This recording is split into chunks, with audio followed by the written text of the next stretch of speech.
হে কাফিরগণ, আজ তোমরা দোষ স্খলনের চেষ্টা করো না। তোমরা যা করতে তোমাদেরকে তারই প্রতিফল দেয়া হবে। হে মুমিনগণ, তোমরা আল্লাহর নিকট তওবা করো, বিশুদ্ধ তওবা।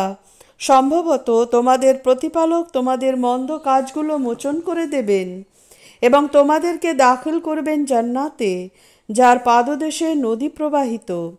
সেদিন আল্লাহ লজ্জা দেবেন না নবীকে এবং তার মৌমিন সঙ্গীদেরকে। তাদের জ্যোতি তাদের সামনে ও ডান পাশে ধাবিত হবে। তারা বলবে, হে আমাদের প্রতিপালক, আমাদের জ্যোতিকে পূর্ণতা দান করো এবং আমাদেরকে ক্ষমা করো। নিশ্চয়ই তুমি সর্ববিষয়ে সর্বশক্তিমান।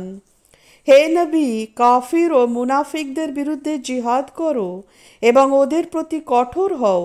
ওদের আশ্রয়স্থল জাহান্নাম, তা কত নিকৃষ্ট প্রত্যাবর্তন স্থল।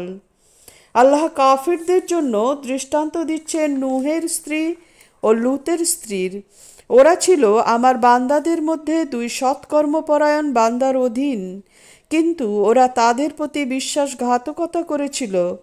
ফলে নূহ ও লুত ওদেরকে আল্লাহর শাস্তি হতে রক্ষা করতে পারল না এবং ওদেরকে বলা হলো, তোমরা উভয়ে প্রবেশকারীদের সাথে জাহান্নামে প্রবেশ করো।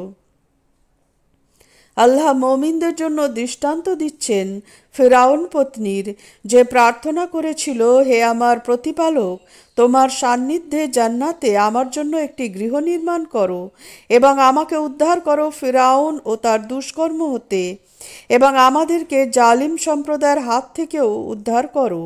আরও দৃষ্টান্ত দিচ্ছেন ইমরান তনয়া মারিয়ামের, যে তার সতীত্ব রক্ষা করেছিল। ফলে আমি তার মধ্যে রূহ ফুঁকে দিয়েছিলাম এবং সে তার প্রতিপালকের বাণী ও তাঁর কিতাবসমূহ সত্য বলে গ্রহণ করেছিল। সে ছিল অনুগতদের অন্যতম।